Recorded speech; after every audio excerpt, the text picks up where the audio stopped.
salt winds blow, stood Johnson's tall factory in a long-standing row, where the North Sea spray meets the quay's busy side. The hum of the needles was the town's honest pride. With the cloth on the table and the thread on the reel, they mastered the cotton with muscles and steel.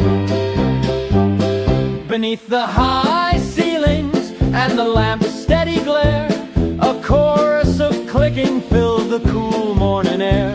Row upon row with their backs straight and true, the seamstresses worked until daylight was through.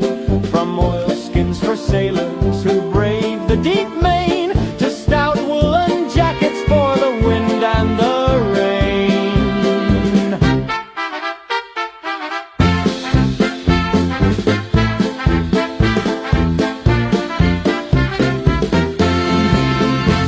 The baskets were heavy with the shirts they had spun. The work never finished, though the day's race was won.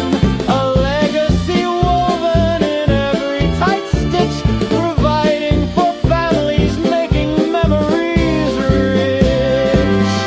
Though the tall brickwork fades and the seasons may fly, the spirit of Johnson's beneath the Norfolk sky remains in the fabric of the streets and the